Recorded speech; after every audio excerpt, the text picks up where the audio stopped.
Il l'observait en silence, dominé par la curiosité. Elle, nerveuse, tentait de suivre les ordres de son patron millionnaire. Mais quand les regards se croisèrent, le temps s'arrêta. Et ce qui avait commencé comme du travail devint une pure tension dans l'air. Que pensez-vous qu'il va se passer dans cette histoire? Laissez un commentaire et n'oubliez pas de vous abonner à notre chaîne et dites-nous de quelle ville vous nous regardez. Je vous promets que ce sera la meilleure histoire que vous ayez jamais entendue. Hélène Martin n'aurait jamais imaginé que son travail méticuleux puisse être bouleversé en quelques secondes. À 32 ans, réviseuse administrative à l'entreprise de construction Aurore, une entreprise de taille moyenne à Paris, elle était réputée pour son souci du détail. Ses mains dansaient toujours sur le clavier avec précision. Ses yeux captaient les erreurs que d'autres laissaient passer. C'était le genre d'employé qui recevait peu de compliments, mais dont l'absence serait immédiatement remarquée. Hélène vivait dans l'ombre, et cela lui convenait parfaitement. Ce lundi d'avril, le ciel s'était levé lourd, annonçant la tempête qui s'abattrait sur la ville. Hélène s'était réveillée avant son réveil, comme à son habitude. Son petit appartement dans le quartier de Belleville gardait encore le silence de l'aube. Elle prépara un café fort, observa la ville s'éveiller par la fenêtre de la cuisine et organisa mentalement sa journée. Elle avait des réunions, des délais et surtout, elle devait réviser le rapport final de la possible fusion que l'Aurore négociait depuis des mois. Fille unique de Madame Céline, une femme battante qui l'avait élevée seule après l'abandon de son mari. Hélène avait appris très tôt la valeur du travail discret et honnête. Sa mère était décédée il y a 3 ans, laissant un vide qu'elle ne savait toujours pas comment combler. C'est peut-être pour cela qu'elle se plongeait autant dans le travail. C'était une façon de garder l'esprit occupé, de sentir qu'elle honorait l'effort que Céline avait fait pour lui donner éducation et opportunité. Le bureau se trouvait à 40 minutes de son appartement. Hélène arriva, comme toujours, 20 minutes avant l'heure officielle. Elle aimait ce moment où l'étage était encore vide, quand elle pouvait organiser son bureau, revoir son agenda et se préparer pour la journée. Elle fut accueillie seulement par le salut discret du gardien et par l'arôme de café fraîchement préparé dans la cafétéria. Sur l'écran de l'ordinateur, un email urgent de Maurice Dubois, directeur financier de l'Aurore et son supérieur direct. « Hélène, j'ai besoin que vous révisiez d'urgence ce rapport sur la fusion. Il y a ici des informations confidentielles qui doivent être vérifiées avant de les envoyer au groupe Horizon. C'est urgent. Dès que vous avez terminé, transmettez-le directement à l'adresse email figurant dans l'entête du document. Ne comptez que sur moi pour cette affaire. » Hélène sentit le poids de la responsabilité. La fusion entre l'Aurore et le groupe Horizon, l'un des plus grands conglomérats financiers d'Europe, était le sujet le plus commenté dans les coulisses de l'entreprise ces derniers mois. Des rumeurs de licenciements massifs circulaient dans les couloirs. Hélène essayait de ne pas se laisser contaminer par ces spéculations, préférant se concentrer uniquement sur son travail. Le rapport était long, plus de 60 pages de projections financières, d'analyses de marché et de plans de restructuration. Hélène se plongea dans la lecture, corrigeant de petites erreurs de frappe, vérifiant la cohérence des données, s'assurant que toutes les informations étaient présentées de manière claire et précise. Elle travailla sans pause toute la matinée, ignorant même la pause café. Quand elle eut enfin terminé, il était déjà plus de midi. Hélène relut l'entête du document pour confirmer le destinataire. L'email indiqué appartenait à Gabriel Moreau, PDG du groupe Horizon.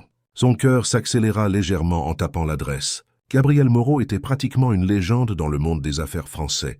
Réservé, brillant, impitoyable en affaires. Il apparaissait rarement lors d'événements sociaux et n'accordait presque jamais d'interviews. À 45 ans, il avait transformé une entreprise familiale en un empire. Les rares photos de lui qui circulaient dans les médias montraient un homme à l'expression sérieuse, au regard pénétrant et à la posture qui imposait un respect immédiat. Hélène respira profondément et tapa soigneusement l'adresse e-mail gabrielmoreaugroupehorizon.fr. Elle joignit le rapport révisé, écrivit un bref message formel expliquant qu'elle envoyait le document comme demandé par le directeur financier de l'Aurore et appuya sur « Envoyer ». C'est alors que son monde commença à changer, bien qu'elle ne le sût pas encore. 15 minutes plus tard, alors qu'elle s'apprêtait à aller déjeuner, Hélène reçut un appel de la secrétaire de Maurice Dubois. « Hélène, Maurice veut vous voir dans son bureau tout de suite. Ça a l'air urgent. » La voix de la secrétaire avait un ton étrange qu'Hélène ne put déchiffrer. Serait-ce de l'inquiétude, de l'embarras, de la pitié? Elle déglutit, essayant de se souvenir si elle avait commis une erreur dans le rapport. Rien ne lui vint à l'esprit. En entrant dans le bureau de Maurice, elle le trouva visiblement agité, allant et venant. Son visage habituellement coloré était pâle. « Hélène, avez-vous envoyé le rapport à Gabriel Moreau ?»« Oui, comme vous l'avez demandé dans l'email. » Maurice passa la main dans ses cheveux gris. « Je n'ai jamais demandé de l'envoyer directement à lui. L'email devait aller à Gustave Mercier, notre contact au département juridique du groupe Horizon. Comment avez-vous pu confondre les noms ?» Hélène sentit le sol disparaître sous ses pieds. Elle revint mentalement à l'email de Maurice, à l'entête du document, essayant de comprendre où elle s'était trompée. Avait-elle lu Moreau là où il était écrit Mercier? Maurice, je suis sûr que le nom dans l'entête était Gabriel Moreau. Je peux vérifier dans ma boîte de réception. Peu importe maintenant, l'interrompit Maurice, se massant les tempes.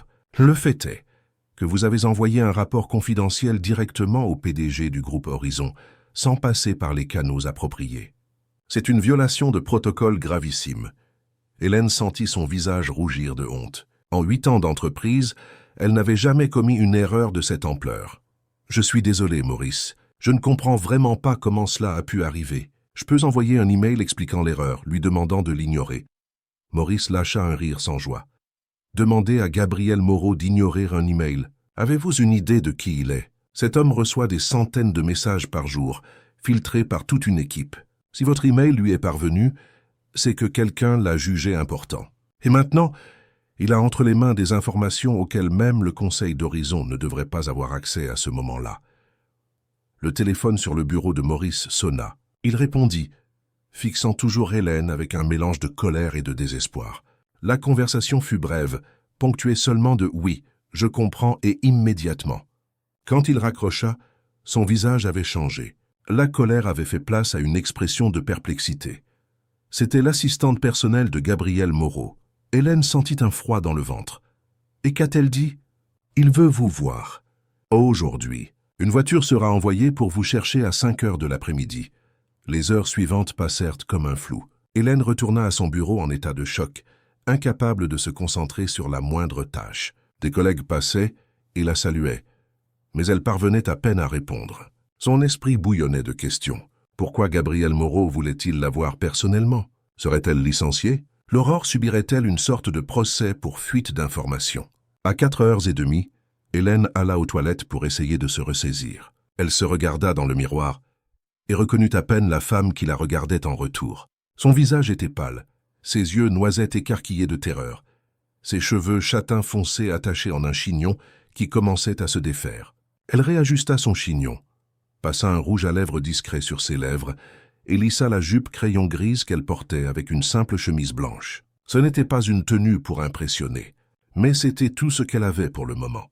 À 5 heures pile, la réceptionniste appela son bureau. « Hélène, il y a un chauffeur en bas qui vous attend. » Les jambes tremblantes, Hélène descendit au rez-de-chaussée. Sur le trottoir devant l'immeuble de l'Aurore, une voiture noire longue et étincelante attendait.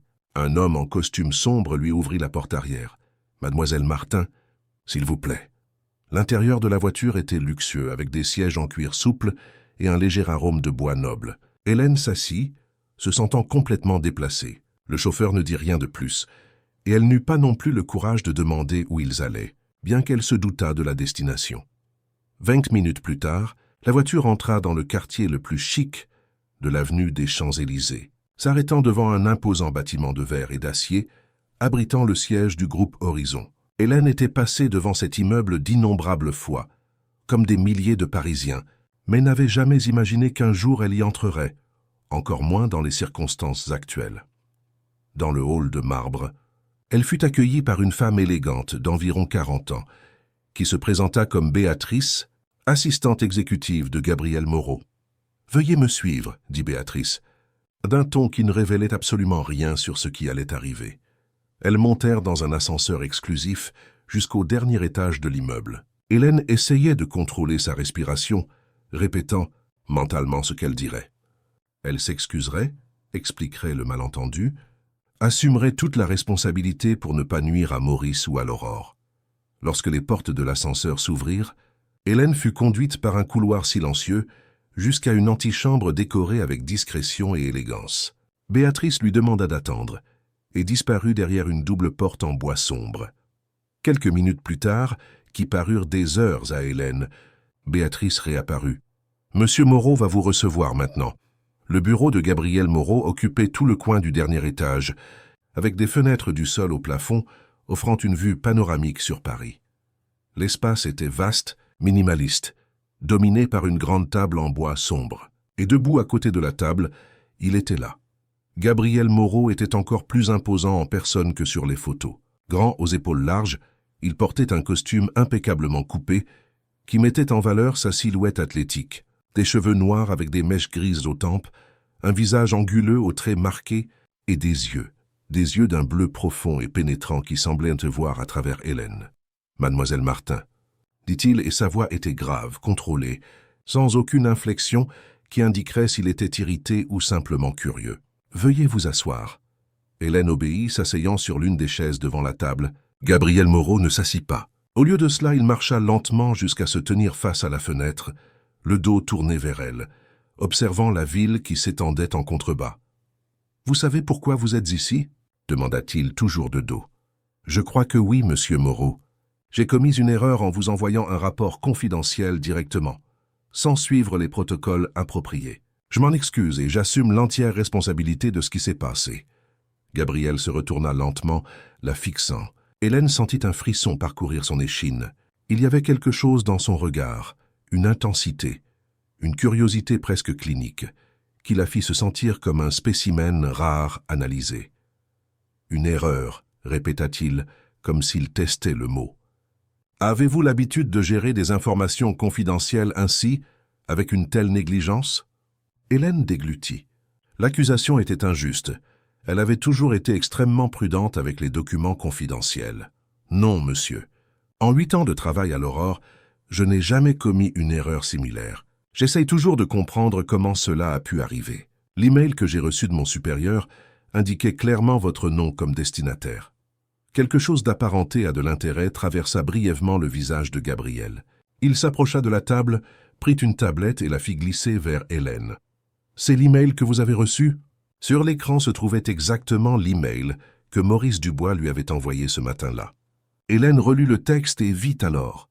Dans l'entête du document joint, il n'était pas écrit Gabriel Moreau mais Gustave Mercier, un nom similaire mais clairement différent. « J'ai mal lu », murmura-t-elle, sentant son visage rougir de honte. « J'ai confondu les noms. Je n'ai aucune excuse. » Gabriel observa sa réaction avec une expression énigmatique. « Et l'adresse email ? Avez-vous aussi mal lu ?» Hélène fronça les sourcils, confuse. « Comment ça ? Mon adresse email n'est pas divulguée, mademoiselle Martin. Elle est réservée à un cercle très restreint de personnes. »« Comment l'avez-vous obtenue ?» La question prit Hélène complètement au dépourvu. C'était vrai, elle avait tapé l'adresse email correctement sans consulter quoi que ce soit. « Je ne sais pas, » répondit-elle honnêtement. « Je l'ai simplement tapée. Peut-être était-elle quelque part dans le document où... » Sa voix s'éteignit. Elle ne pouvait pas expliquer quelque chose qu'elle ne comprenait pas elle-même. Comment avait-elle trouvé l'adresse email confidentielle de Gabriel Moreau? Gabriel s'approcha davantage, s'asseyant sur le bord de la table directement en face d'Hélène. Soudain, l'espace entre eux sembla avoir diminué drastiquement. Hélène pouvait sentir sa présence imposante, presque oppressante. Un léger parfum masculin, discret et coûteux, lui parvint. « Mademoiselle Martin, je vais être franc. Votre email est arrivé à un moment intéressant. Je suis personnellement impliqué dans les négociations pour acquérir l'entreprise de construction Aurore. Le rapport que vous m'avez envoyé contient des informations que votre propre directeur financier n'aurait pas dû partager, même en interne à l'Aurore. Cela me fait me demander si votre erreur était vraiment une erreur, ou si vous agissez au service de quelqu'un. » Hélène écarquilla les yeux, sincèrement choquée. « Vous m'accusez d'espionnage industriel. C'est absurde. Je ne suis qu'une réviseuse administrative. Je n'ai pas accès aux informations stratégiques. Si le rapport contient des données qui ne devraient pas être divulguées, je n'aurais pas pu le savoir. » À sa surprise, un quasi-sourire apparut au coin des lèvres de Gabriel, une réponse sincère du moins. « Et je vous crois, mademoiselle Martin. Votre réputation à l'Aurore est celle d'une professionnelle compétente et discrète. Ce qui m'intrigue, ce n'est pas l'erreur en soi, mais les circonstances qui l'entourent. » Il se leva et retourna derrière la table, s'asseyant enfin sur sa chaise. « Connaissez-vous quelqu'un au groupe Horizon, mademoiselle Martin ?» Non, monsieur. Avez-vous un lien avec un membre du conseil d'administration de l'Aurore? Non, au-delà du contact professionnel normal. Votre mère était Céline Martin. La question, apparemment déconnectée des précédentes, fit Hélène se figer. Comment connaissait-il le nom de sa mère? Oui, répondit-elle avec prudence. Ma mère est décédée il y a 3 ans. Gabriel hocha légèrement la tête, comme s'il se confirmait quelque chose à lui-même. Il ouvrit un tiroir de la table et en sortit un mince dossier. Après un moment d'hésitation, il le rangea à nouveau sans l'ouvrir. « Mademoiselle Martin, je vais vous proposer quelque chose d'inhabituel. Pour des raisons que je n'expliquerai pas maintenant, votre email m'a donné accès à des informations qui modifient considérablement le panorama des négociations avec l'Aurore. Je dois mieux comprendre le contexte de ces informations, et pour cela, je veux que vous travailliez directement avec moi pendant les prochains jours. » Hélène cligna des yeux plusieurs fois, essayant de traiter ce qu'elle venait d'entendre. « Travailler avec vous? Mais j'ai un emploi à l'Aurore, j'ai des responsabilités. Des délais? C'est déjà réglé !» l'interrompit Gabriel d'un geste désinvolte, comme si réorganiser la vie professionnelle de quelqu'un était une question triviale. « J'ai parlé à votre directeur. Vous êtes temporairement détaché au groupe Horizon dans le cadre d'un échange professionnel. » Hélène sentit un mélange d'indignation et de perplexité. Comment pouvait-il simplement décider de son destin professionnel sans même la consulter? Et si je refuse?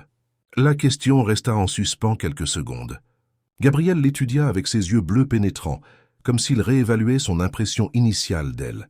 « Vous êtes libre de refuser, bien sûr, » répondit-il finalement. « Dans ce cas, vous retournerez à l'Aurore, et j'enverrai un rapport officiel sur l'incident d'aujourd'hui, détaillant la manière dont des informations confidentielles ont été traitées avec négligence. » La menace était voilée, mais claire.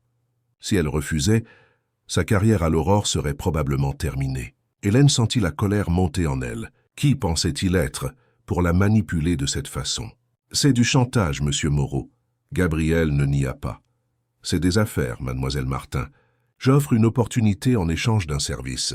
Vous avez des compétences qui me sont utiles pour le moment, et j'ai une influence qui peut vous être bénéfique ou vous nuire. C'est aussi simple que cela. » Hélène respira profondément, essayant de mettre de l'ordre dans ses pensées. Une partie d'elle voulait se lever et partir immédiatement, envoyer Gabriel Moreau et son empire corporatif en enfer.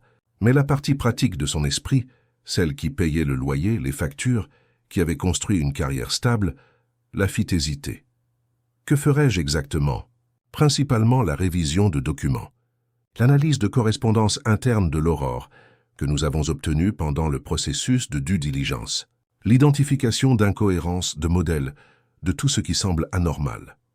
Vous voulez que j'espionne ma propre entreprise? Je veux que vous fassiez ce que vous faites déjà tous les jours, mademoiselle Martin.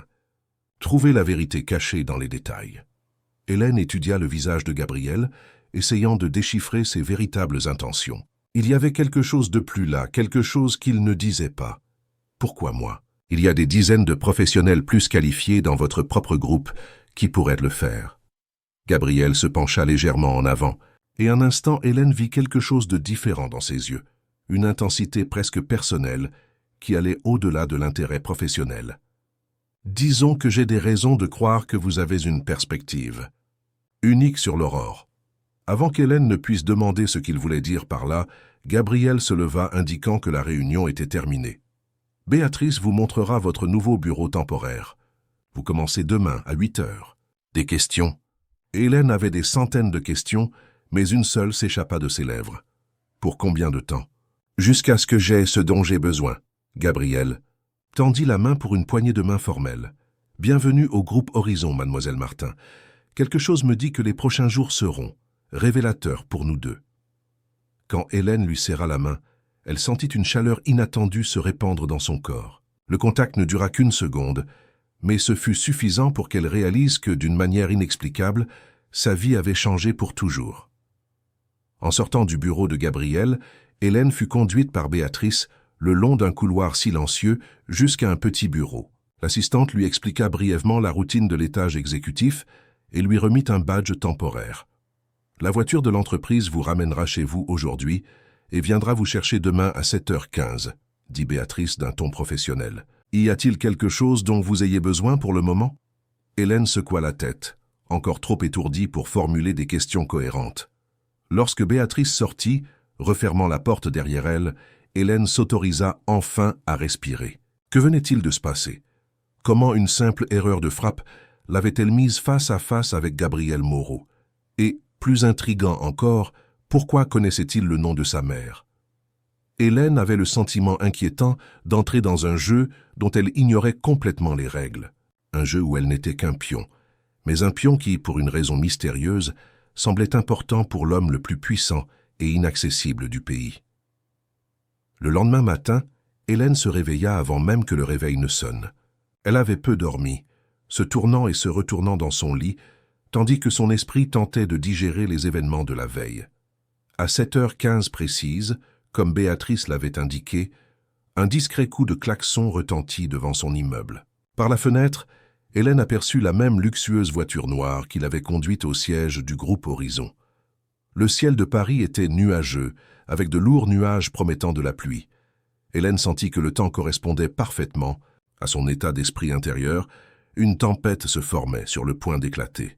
Elle s'habilla avec soin, optant pour un pantalon de ville noir et une blouse en soie bleu marine que sa mère lui avait offerte pour leur dernier anniversaire ensemble. C'était comme si elle avait besoin de ce petit talisman protecteur pour affronter la journée. Pendant le trajet, le chauffeur resta silencieux, permettant à Hélène de se perdre dans ses pensées.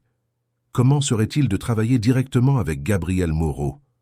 Et plus important encore, que voulait-il vraiment d'elle?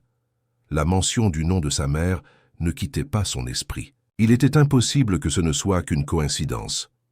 En arrivant au siège du groupe Horizon, Hélène sentit tous les regards sur elle alors qu'elle traversait l'élégant hall en direction des ascenseurs exécutifs. Son badge temporaire, avec l'inscription « Consultante spéciale, accès exécutif », suscitait des regards curieux et quelques murmures à peine dissimulés. Clairement, il n'était pas courant de voir de nouveaux visages dans cet environnement exclusif. Béatrice l'attendait lorsque les portes de l'ascenseur s'ouvrirent au dernier étage. « Bonjour, mademoiselle Martin. J'espère que vous avez bien dormi. Je vais vous accompagner à votre bureau temporaire. » Le bureau temporaire était une pièce compacte mais élégante, avec un bureau en bois sombre, un ordinateur de dernière génération et une vue partielle sur la ville. À côté de l'ordinateur, une pile organisée de dossiers l'attendait. « Monsieur Moreau aimerait vous voir à 9h pour discuter de vos attributions », informa Béatrice. « En attendant, n'hésitez pas à vous familiariser avec ces documents. Il y a du café frais dans la cafétéria, au bout du couloir. » Dès que Béatrice fut partie, Hélène s'approcha de la pile de dossiers. Tous portaient le logo de l'entreprise de construction Aurore, son entreprise, et des tampons confidentiels en rouge. Elle ouvrit le premier et découvrit qu'il contenait toute la correspondance interne entre le département financier et le service juridique de l'Aurore au cours des 6 derniers mois. Le deuxième dossier contenait des analyses détaillées des projets en cours. Le troisième, une évaluation complète des actifs de l'entreprise. Hélène ressentit un malaise croissant. C'étaient des documents auxquels elle n'aurait jamais eu l'autorisation d'accéder dans des circonstances normales. Aidait-elle vraiment à espionner sa propre entreprise? D'un autre côté, si elle refusait, sa carrière serait ruinée. Elle se sentait acculée. À 9h précises, on frappa à la porte. C'était Béatrice, informant que Gabriel l'attendait. Hélène suivit l'assistante le long du couloir silencieux, jusqu'à l'imposant bureau du PDG. Gabriel Moreau se tenait près de la fenêtre, observant la ville. Il portait un costume gris foncé qui mettait en valeur ses larges épaules. En entendant la porte s'ouvrir, il se retourna. Pendant un instant fugace, Hélène crut avoir vu quelque chose comme de la satisfaction dans ses yeux en la regardant, mais l'impression ne dura qu'une seconde avant que son expression ne retrouve son masque habituel de contrôle. « Mademoiselle Martin », la salua-t-il, « j'espère que votre premier contact avec les documents a été éclairant. » « En fait, » répondit Hélène, décidant qu'elle n'avait rien à perdre en étant directe, « ce fut assez perturbant. Ces documents contiennent des informations internes de l'Aurore. J'ai l'impression de trahir la confiance de mes collègues en les analysant. » Gabriel indiqua une chaise devant son bureau, l'invitant silencieusement à s'asseoir. Puis, il occupa sa propre chaise. « Je comprends votre préoccupation, mais permettez-moi de clarifier quelque chose. Tous ces documents ont été fournis officiellement par la direction de l'Aurore pendant le processus de due diligence pour la fusion. Il n'y a rien d'illégal ou d'anti-éthique à ce que vous les analysiez en tant que représentante temporaire du groupe Horizon. Alors pourquoi moi? Pourquoi ne pas utiliser vos propres analystes? Gabriel entrelaça ses doigts, l'étudiant, avec ses yeux pénétrants, qui semblaient voir au-delà des mots. Vous connaissez la culture de l'Aurore. Vous savez comment les gens pensent là-bas, comment l'information circule, quels sont les codes internes qu'un étranger ne reconnaîtrait pas. Il y avait de la logique là-dedans, mais Hélène sentait que ce n'était pas toute l'histoire. Et qu'espérez-vous exactement que je trouve? Des incohérences, des modèles, tout ce qui ne semble pas authentique. Vous pensez qu'ils cachent quelque chose? Un quasi-sourire apparut au coin des lèvres de Gabriel. Tout le monde cache quelque chose, mademoiselle Martin. La question est de savoir si ce que l'Aurore cache peut impacter négativement le groupe Horizon après la fusion. Hélène hocha lentement la tête, toujours mal à l'aise, mais un peu moins incertaine quant à son rôle. Il y a autre chose, continua Gabriel, ouvrant un tiroir et en sortant un mince dossier, le même qu'Hélène avait vu la veille. Quelque chose qui vous aidera peut-être à comprendre pourquoi vous, spécifiquement, êtes ici. Il poussa le dossier sur la table. Hélène hésita un instant avant de l'ouvrir.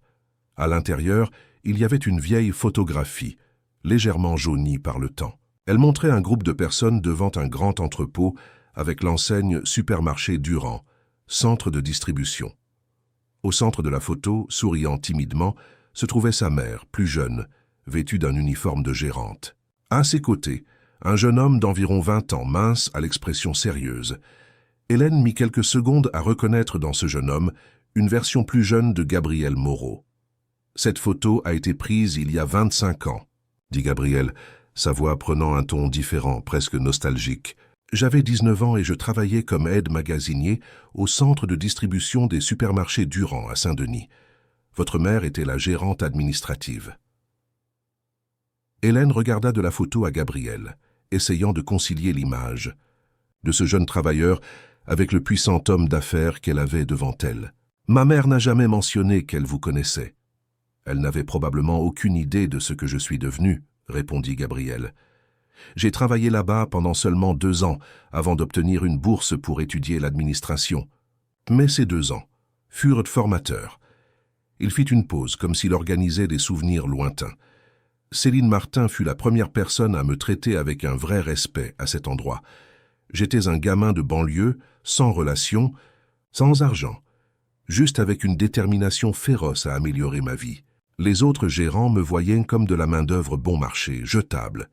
Votre mère a vu quelque chose de plus. Hélène ressentit une vague d'émotion.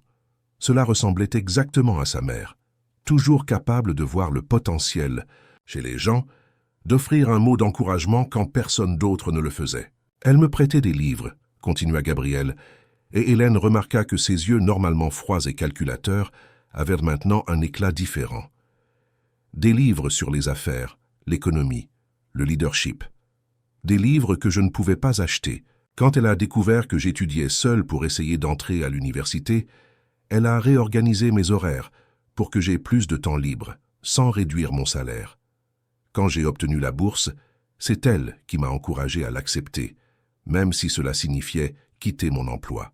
Hélène sentit les larmes monter. C'était à la fois douloureux et réconfortant d'entendre parler de sa mère de cette façon, reconnaissant dans cette histoire le même. Esprit généreux qu'elle avait toujours connu. Pourquoi ne l'avez-vous jamais cherché après? Quand vous aviez déjà réussi? L'expression de Gabriel se durcit légèrement. La vie m'a appris tôt que regarder en arrière peut être dangereux. Construire le groupe Horizon a exigé toute ma concentration, toute mon énergie. Il n'y avait pas de place pour les sentiments. Il marqua une pause, et un instant, Hélène vit quelque chose comme du regret sur son visage. Quand j'ai finalement considéré que j'avais atteint une stabilité suffisante pour renouer avec des gens de mon passé, j'ai découvert que votre mère était décédée. Hélène hocha silencieusement la tête, ressentant la douleur familière de la perte. Cancer, il y a 3 ans. Je sais, dit Gabriel doucement. J'ai lu la nécrologie. C'est là que j'ai découvert qu'elle avait une fille, vous. Hélène le regarda, comprenant soudain le tableau plus large. C'est pour ça que vous m'avez amené ici, à cause de ma mère? Une sorte de dette de gratitude. Gabriel se pencha en avant, ses yeux bleus fixés sur les siens. « Ne soyez pas naïve, mademoiselle Martin. Je n'ai pas construit un empire en basant mes décisions sur des sentiments. Vous êtes ici parce que vous possédez des compétences dont j'ai besoin à ce moment précis. Votre lien avec Céline m'a simplement fait vous remarquer lorsque votre email est arrivé dans ma boîte de réception. C'était une réponse froide, calculée, exactement ce que l'on attendrait de quelqu'un comme Gabriel Moreau. Mais Hélène perçut que ce n'était pas toute la vérité. Il y avait quelque chose de plus dans ses yeux, quelque chose que ses mots niaient. « Et maintenant ?» demanda-t-elle. « Que se passe-t-il à partir d'aujourd'hui ?»« À partir d'aujourd'hui, vous travaillez pour moi. Vous analysez les documents que je vous ai fournis. Vous me faites un rapport directement, pas à Béatrice, pas à aucun directeur, seulement à moi. Pour combien de temps ? Jusqu'à ce que j'ai ce dont j'ai besoin, répondit-il, répétant la même phrase énigmatique de la veille. Mais je peux vous garantir que vous serez généreusement rémunéré pour votre temps. Hélène secoua la tête. Il ne s'agit pas d'argent. J'ai des responsabilités à l'Aurore, des projets en cours. Tout sera dûment couvert pendant votre absence, l'interrompit Gabriel d'un geste désinvolte. Quant à vos préoccupations financières, j'ai déjà ordonné une augmentation temporaire de 300% de votre salaire actuel pendant que vous êtes au service du groupe Horizon. Hélène écarquilla les yeux. 300%. C'était plus d'argent qu'elle n'aurait jamais rêvé de gagner. C'est inutile, réussit-elle à dire, après s'être remise du choc. Un sourire sincère, le premier qu'Hélène voyait, apparut sur les lèvres de Gabriel. Considérez cela comme une façon d'honorer l'héritage de votre mère. Elle a toujours insisté sur le fait que les talents devaient être reconnus et récompensés à leur juste valeur. Avant qu'Hélène ne puisse répondre, le téléphone sur le bureau de Gabriel sonna. Qu'il répondit brièvement, et son visage retrouva son expression habituelle d'homme d'affaires. « Notre temps est écoulé pour aujourd'hui. J'ai une réunion avec le conseil dans 5 minutes. Je vous laisse à vos documents, mademoiselle Martin. J'attends un rapport préliminaire d'ici la fin de la journée. » Hélène se leva, tenant toujours la photo. « Puis-je la garder ?» demanda-t-elle, indiquant l'image de sa mère avec le jeune Gabriel. Il réfléchit un instant, puis hocha la tête. « Bien sûr, c'était pour vous. De toute façon. » En retournant à son bureau temporaire, Hélène posa la photo sur la table et la regarda pendant de longues minutes. Sa mère semblait si vivante, si présente dans cette image. Et le jeune Gabriel, malgré son expression sérieuse, avait dans les yeux un éclat de détermination que le temps n'avait pas effacé. Hélène respira profondément et se tourna vers les dossiers. Elle avait du travail à faire.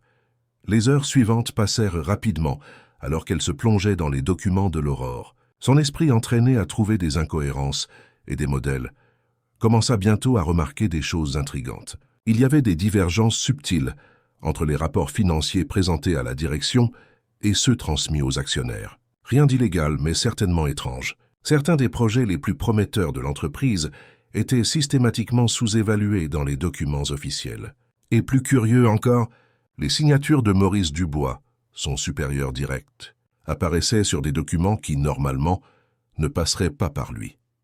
Hélène prit des notes méticuleuses, créant une chronologie des événements suspects. Plus elle lisait, plus elle était convaincue que quelque chose n'allait pas dans l'administration de l'Aurore. Serait-il possible que Gabriel ait raison, que la direction cachait quelque chose d'important? Vers 5 heures de l'après-midi, Béatrice frappa à sa porte. « Monsieur Moreau demande si vous avez déjà quelque chose à rapporter. » Hélène hésita. Ses découvertes étaient encore préliminaires, mais significatives. « Oui, j'ai quelques observations. Est-il disponible maintenant? En fait, il a demandé que vous l'accompagniez à un engagement. Un dîner avec des investisseurs potentiels. La voiture sera prête dans 20 minutes. » Hélène fut surprise. « Un dîner? Mais je ne suis pas préparée pour ça. Je n'ai même pas de tenue adéquate. » Béatrice sourit pour la première fois depuis qu'elle se connaissait. Monsieur Moreau l'a anticipé. « Il y a une robe dans le placard de ce bureau. J'espère qu'elle vous ira. » Lorsque Béatrice sortit, Hélène ouvrit le petit placard encastré dans le mur. À l'intérieur, elle trouva une robe noire élégante, simple mais manifestement chère, et une paire de chaussures à talons à la taille exacte de son pied. Comment Gabriel connaissait-il sa pointure? Elle préféra ne pas trop y penser. La robe lui allait parfaitement, comme si elle avait été faite pour elle. Hélène attacha ses cheveux en un chignon élégant, appliqua un peu de rouge à lèvres et se regarda dans le miroir de la salle de bain attenante au bureau. L'image qui la regardait en retour semblait appartenir à une autre personne, une version plus sophistiquée et confiante d'elle-même. Lorsqu'elle descendit au hall, Gabriel l'attendait déjà, imposant dans son costume de soirée.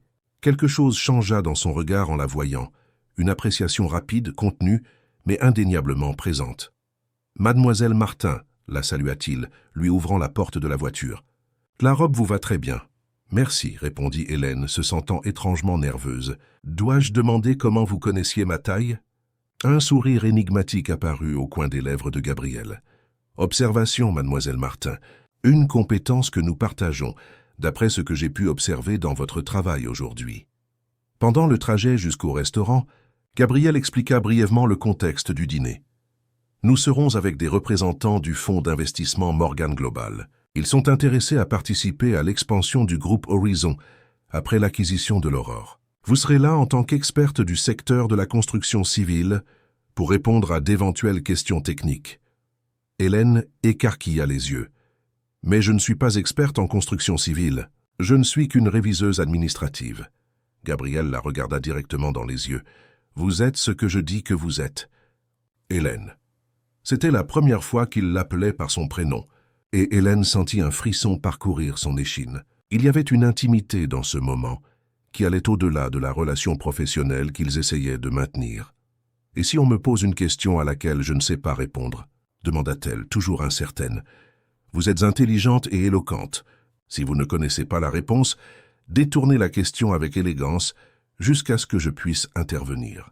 J'ai confiance en vos capacités. » Le restaurant était l'un des plus exclusifs de Paris, situé au dernier étage d'un bâtiment historique du centre. La vue sur la ville illuminée était à couper le souffle. Dès qu'ils entrèrent, le maître d'hôtel les conduisit à une table réservée où 3 hommes en costume attendaient déjà. Les présentations furent faites. Hélène fut présentée comme Hélène Martin, notre consultante spéciale pour le secteur de la construction civile. Les hommes la saluèrent avec la courtoisie superficielle que les cadres réservent généralement aux femmes dans les milieux d'affaires, polie, mais sans vraiment la prendre au sérieux. Cela changea lorsque, au cours de la conversation sur les tendances du marché, l'un des investisseurs mentionna par hasard des données incorrectes sur le secteur immobilier français. Hélène, qui avait beaucoup lu sur le sujet dans les dossiers qu'elle avait analysés pendant la journée, le corrigea gentiment, citant des statistiques précises et des sources fiables. L'expression de l'homme passa de la surprise au respect. À côté d'elle, Hélène sentit le regard de Gabriel, un mélange d'approbation et de quelque chose d'autre, quelque chose qu'elle ne parvenait pas à déchiffrer complètement. Au fur et à mesure que le dîner avançait, Hélène fut surprise par sa propre capacité à naviguer dans cet environnement inconnu. Elle parla quand il le fallait, écouta attentivement, offrit des aperçus pertinents. À un moment donné, elle se surprit à penser que sa mère serait fière d'elle. C'est pendant le dessert que la conversation prit une tournure inattendue. Alors, « Monsieur Moreau », dit le plus âgé des investisseurs, un homme aux cheveux gris nommé Peterson. Nous savons tous que l'acquisition de l'Aurore n'est que la première étape. Quels sont vos projets de restructuration après la fusion? Gabriel prit une gorgée de son vin avant de répondre. Comme nous l'avons discuté précédemment, il y aura une optimisation naturelle des ressources humaines et matérielles. Optimisation, répéta Peterson avec un sourire fin. Un euphémisme élégant pour des licenciements massifs, n'est-ce pas? Nos analystes prévoient une réduction d'environ 40% de l'effectif actuel de l'Aurore. Hélène sentit son sang se glacer. 40%? Cela signifierait des centaines de personnes perdant leur emploi, des amis, des collègues de longue date. Elle sentit le regard de Gabriel sur elle, mesurant sa réaction. « Les détails sont encore en cours de finalisation », dit Gabriel diplomatiquement. Hélène a justement travaillé sur l'évaluation du capital humain de l'Aurore. Elle pourrait peut-être offrir une perspective. Tous les regards se tournèrent vers Hélène. Elle respira profondément, se sentant soudain acculée. Qu'est-ce que Gabriel attendait qu'elle dise? Qu'elle soutienne un plan qui détruirait la vie de tant de personnes. Dans mon analyse, commença-t-elle prudemment, la véritable valeur de l'Aurore réside dans son capital humain. L'entreprise a développé, au fil des décennies, une culture d'excellence et d'innovation qui se reflète à chaque niveau de sa structure. Démanteler cette culture pourrait compromettre considérablement la valeur de l'investissement à long terme. Un lourd silence tomba sur la table. Hélène n'osa pas regarder Gabriel, craignant de voir de la désapprobation sur son visage. À sa surprise, ce fut lui qui rompit le silence. « C'est précisément pourquoi j'apprécie la perspective de mademoiselle Martin, » dit-il, avec une naturalité qui l'a pris au dépourvu. « Elle nous rappelle que les acquisitions ne concernent pas seulement les feuilles de calcul et les actifs tangibles, mais les personnes et la culture organisationnelle. » Le reste du dîner se déroula dans des conversations plus légères. Quand ils prirent finalement congé des investisseurs et montèrent en voiture pour rentrer, Hélène s'attendait à une réprimande de Gabriel pour avoir, en substance, contredit le plan d'optimisation. Au lieu de cela, il resta silencieux, observant la ville à travers les fenêtres teintées du véhicule. « Vous n'êtes pas fâché ?» demanda-t-elle finalement, incapable de supporter la tension. Gabriel se tourna vers elle, ses yeux bleus reflétant les lumières de la ville. « Pourquoi le serais-je ? J'ai pratiquement contredit votre plan d'affaires devant d'importants investisseurs. Vous avez exprimé votre opinion professionnelle, ce qui est exactement ce que j'attends de vous. » Hélène fronça les sourcils, confuse. Mais qu'en est-il des licenciements? L'homme a parlé de 40% des employés. Gabriel détourna à nouveau le regard vers la fenêtre. Peterson est connu pour son approche agressive. Réduire les coûts à tout prix est sa spécialité. C'est pourquoi je me demande encore si Morgan Global est le bon partenaire pour cette phase d'expansion. La réponse surprit Hélène. Serait-il possible que Gabriel se soucie réellement du sort des employés de l'Aurore? Cela ne correspondait pas à l'image que les médias dépeignaient de lui. Le cadre impitoyable, uniquement axé sur les résultats. Lorsque la voiture s'arrêta devant l'immeuble d'Hélène, Gabriel la surprit à nouveau. « Vous vivez seul, dit-il, non pas comme une question, mais comme une constatation. »« Oui, répondit Hélène, légèrement déconcertée par l'observation. « Depuis que ma mère est décédée. » Gabriel hocha la tête comme s'il se confirmait quelque chose à lui-même. « Le chauffeur viendra vous chercher demain à 7 heures. J'ai une réunion importante le matin, mais j'aimerais discuter de vos découvertes au déjeuner. Il y a un restaurant italien au rez-de-chaussée de l'immeuble du groupe Horizon. Je vous y retrouverai à midi. » Ce n'était pas une invitation, mais une instruction. Malgré tout, Hélène ressentit quelque chose d'étrange à l'idée de déjeuner seule avec Gabriel. « À demain. »« Alors, dit-elle, ouvrant la porte de la voiture. « Hélène, » l'appela Gabriel, alors qu'elle avait déjà un pied dehors. Elle se retourna, surprise par l'utilisation de son prénom à nouveau. « Vous avez été impressionnante aujourd'hui. » Ce n'était pas exactement un compliment effusif, mais venant de Gabriel Moreau, cela signifiait beaucoup. Hélène sentit son visage rougir légèrement. « Merci, murmura-t-elle, et descendit de la voiture. En montant à son appartement, Hélène tenta de mettre de l'ordre dans ses pensées. En seulement 2 jours, sa vie avait été complètement transformée. Elle travaillait directement avec l'un des hommes les plus puissants du pays. Découvrant des secrets potentiellement compromettants sur sa propre entreprise et plus déconcertants encore, commençant à voir Gabriel Moreau sous un nouveau jour. Non seulement comme le magnate froid et calculateur des gros titres, mais comme quelqu'un avec des couches plus complexes, avec une histoire, avec des liens avec son propre passé. En entrant dans son appartement, la première chose qu'Hélène vit fut une photo encadrée de sa mère sur l'étagère du salon. Sur l'image, Céline souriait, avec la même expression douce que sur la photo avec le jeune Gabriel. « Que ferais-tu à ma place, maman ?» murmura Hélène, traçant le contour du visage de Céline avec son doigt. « Et qu'as-tu vu en lui, tant d'années auparavant, que personne d'autre n'a vu ?» En se préparant à dormir, Hélène ne pouvait s'empêcher de penser à Gabriel, à la façon dont ses yeux bleus semblaient traverser ses défenses, à la façon dont sa voix changeait subtilement lorsqu'il parlait de sa mère, à la surprise de le voir défendre sa position au dîner.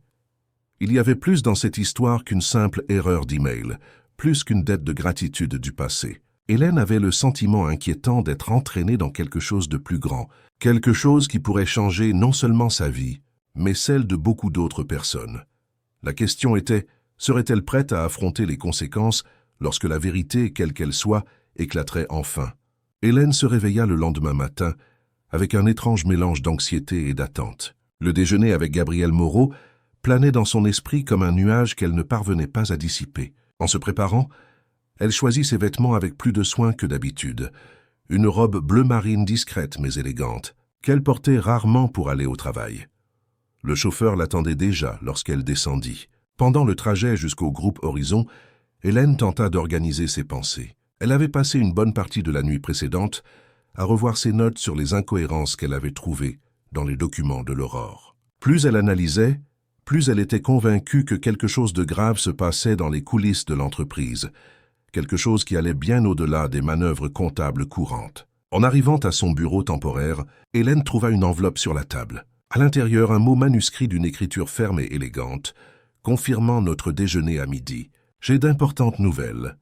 GM. » La matinée passa rapidement tandis qu'Hélène continuait son analyse des documents. 1 heure avant le déjeuner, elle reçut un appel inattendu. C'était Maurice Dubois, son supérieur à l'Aurore. « Hélène, j'ai enfin réussi à te joindre, » dit-il d'une voix qui mêlait soulagement et irritation. « Que se passe-t-il? On m'a dit que tu avais été transféré temporairement au groupe Horizon, mais on ne m'a pas donné de détails. » Hélène hésita, incertaine de ce qu'elle devait révéler. « C'est compliqué, Maurice. Je travaille sur un projet spécial lié à la possible fusion. » « Quel genre de projet? As-tu accès à des documents confidentiels de l'Aurore? » La question était chargée d'une anxiété qu'Hélène trouva étrange.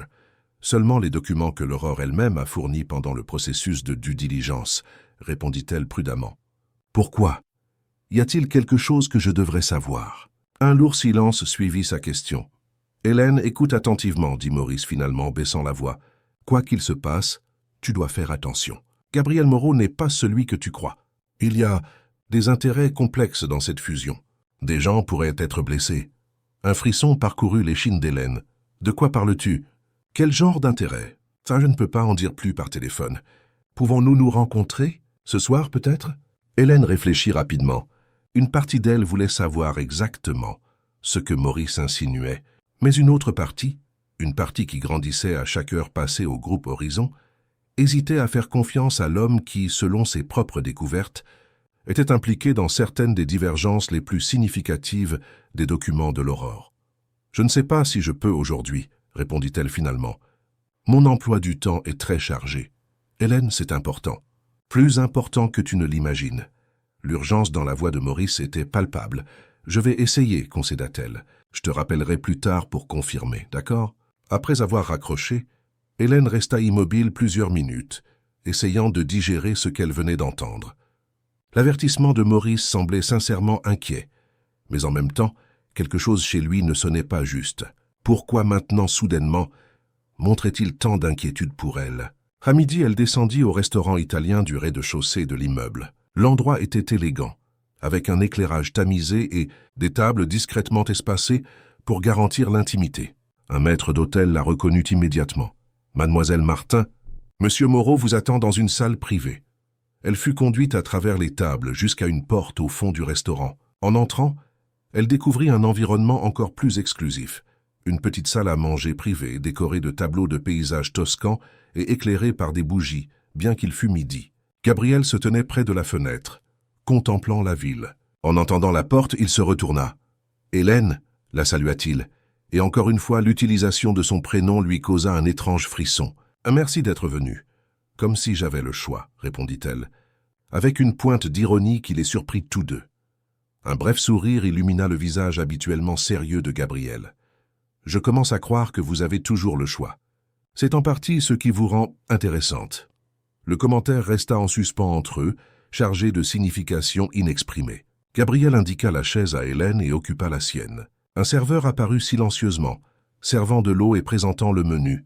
« J'ai pris la liberté de demander le menu dégustation, » dit Gabriel. « J'espère que cela ne vous dérange pas.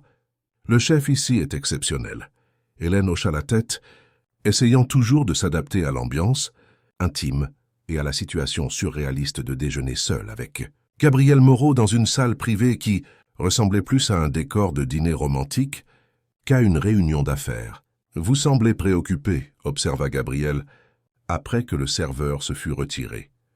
Hélène hésita un instant, décidant si elle devait mentionner ou non l'appel téléphonique de Maurice. « J'ai reçu un appel étrange aujourd'hui, » dit-elle finalement. « De Maurice Dubois, mon directeur à l'Aurore. » Les yeux bleus de Gabriel se plissèrent légèrement. « Et que voulait-il » ?« M'alerter, apparemment. Il a dit que vous n'êtes pas celui que je pense, qu'il y a des intérêts complexes dans la fusion, et que des gens pourraient être blessés. » Gabriel garda un visage impassible, mais Hélène remarqua un léger raidissement dans sa posture. « Intéressant, » dit-il après un moment. « Et vous le croyez ?» Hélène regarda Gabriel droit dans les yeux. « Je ne sais pas qui croire en ce moment. Hier, j'ai découvert que l'homme le plus puissant du pays avait un lien secret avec ma mère. Aujourd'hui, mon directeur m'appelle avec des avertissements énigmatiques. On dirait que je suis entré dans un film à suspense sans connaître le scénario. » Gabriel se pencha légèrement en avant, ses yeux intenses fixés sur les siens. « Et si je vous disais que Maurice Dubois est l'un des principaux responsables des incohérences que vous avez trouvées dans les documents de l'Aurore, qu'il est directement impliqué dans un stratagème visant à dévaloriser artificiellement l'entreprise avant la fusion. » L'information frappa Hélène comme un coup de poing. C'était précisément ce que ses propres analyses avaient commencé à suggérer. Mais entendre la confirmation de Gabriel rendait tout beaucoup plus réel et perturbant. Pourquoi?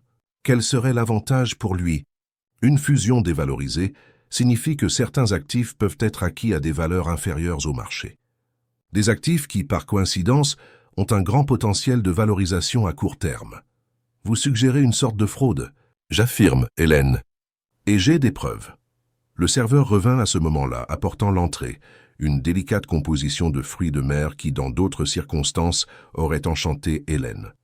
Maintenant, cependant, elle remarqua à peine la nourriture. Si vous avez des preuves, pourquoi ne dénoncez-vous pas? Pourquoi continuer la fusion? Gabriel prit une gorgée de son vin avant de répondre. Parce que la fraude n'est que la pointe de l'iceberg. Il se passe quelque chose de plus grand à l'Aurore. Quelque chose que je n'ai pas encore réussi à déchiffrer complètement. Et c'est là que vous intervenez. Moi? Demanda Hélène surprise. Que puis-je faire que vos équipes d'avocats et d'analystes ne peuvent pas? Vous avez une perspective unique. Vous connaissez la culture de l'entreprise, les gens, les modèles de communication. Et plus important encore, vous avez un talent rare pour voir au-delà des apparences, pour trouver des significations cachées dans les détails. Hélène se sentit simultanément flattée et manipulée. Gabriel tentait clairement de gagner sa confiance, mais dans quel but? Était-ce vraiment pour démasquer une fraude ou y avait-il d'autres motifs derrière son intérêt? Et si je découvrais quelque chose qui ne favorise pas le groupe Horizon? Testa-t-elle. Quelque chose qui pourrait compromettre la fusion que vous désirez tant? Les yeux de Gabriel brillèrent d'un intérêt renouvelé. Ce serait également précieux, répondit-il lentement. Contrairement à ce que les médias aiment diffuser, je ne suis pas un prédateur d'entreprise. S'il y a des raisons légitimes de réévaluer la fusion, je suis ouvert à cela. Quelque chose dans la sincérité de ces mots toucha Hélène. C'était la première fois qu'elle ressentait un lien réel avec l'homme derrière la façade du PDG impitoyable. Le déjeuner se poursuivit entre des conversations sur les découvertes d'Hélène dans les documents et des histoires occasionnelles que Gabriel partageait sur les premières années de construction du groupe Horizon. Hélène fut surprise de découvrir que, derrière l'image publique de succès instantané, il y avait une trajectoire de lutte, d'échecs et de recommencement qui était rarement mentionnée dans les reportages à son sujet. « Votre mère m'a dit un jour quelque chose que je n'ai jamais oublié », commenta Gabriel, alors qu'il savourait le dessert, une panna cotta aux fruits rouges. « Le succès ne consiste pas à ne jamais tomber, mais à la façon dont vous vous relevez et à ce que vous apprenez de chaque chute. » Hélène sentit ses yeux s'humidifier. C'était exactement le genre de choses que Céline aurait dites. « Elle a toujours cru au potentiel des gens », murmura-t-elle, même quand ils ne croyaient pas en eux-mêmes. Un silence confortable s'installa entre eux. Pendant un instant, il n'était plus le puissant PDG et l'employé temporaire, mais juste deux personnes connectées par le souvenir de quelqu'un de spécial qu'ils avaient tous deux perdu. Le moment fut interrompu par le téléphone portable de Gabriel. Il regarda l'écran et son visage retrouva immédiatement son expression sérieuse d'homme d'affaires. « Je dois répondre, » dit-il en se levant. « C'est important. » Pendant que Gabriel s'éloignait pour prendre l'appel dans un coin de la pièce, Hélène fut surprise de constater à quel point elle s'était sentie à l'aise en sa présence pendant le déjeuner. L'aura intimidante qui l'entourait semblait s'être temporairement dissipée, révélant un homme complexe, intelligent et, étonnamment, vulnérable à certains égards. Lorsque Gabriel revint, cependant, son expression avait complètement changé. Il y avait une tension évidente dans sa posture, une gravité renouvelée dans son regard. « Nous avons un problème », annonça-t-il se rasseyant. « J'ai reçu des informations selon lesquelles Maurice Dubois a convoqué une réunion d'urgence avec certains directeurs de l'Aurore pour cet après-midi. Le sujet: révision des termes de la fusion en raison de circonstances imprévues. Quelles circonstances? Demanda Hélène, sentant une boule dans l'estomac. Ils ont mentionné spécifiquement votre transfert temporaire au groupe Horizon. Ils le caractérisent comme une infiltration corporative et une violation éthique. Hélène pâlit. Mais c'est absurde. Vous avez vous-même dit que tout était officialisé, qu'il y avait un accord d'échange professionnel. Accord qui a été signé par le président de l'Aurore, pas par Maurice. Et maintenant, il utilise votre présence ici pour tenter de saboter la fusion. Pourquoi? Si la fusion n'a pas lieu, comment bénéficierait-il du stratagème de dévalorisation que vous avez mentionné? Gabriel se pencha en avant, baissant la voix, parce qu'il a probablement déjà assuré son gain. Si la fusion est annulée maintenant, les actifs dévalorisés de l'Aurore pourraient être acquis par des tiers, potentiellement des sociétés, écran contrôlé par Maurice lui-même. Et c'est qui? Associé. L'esprit d'Hélène travaillait frénétiquement. Reliant les points, les documents que j'ai analysés, il y avait une série d'évaluations immobilières qui semblaient significativement en dessous du marché. Des terrains dans des zones d'expansion urbaine principalement. Gabriel hocha la tête, ses yeux brillants d'un mélange d'admiration et d'urgence. Exactement.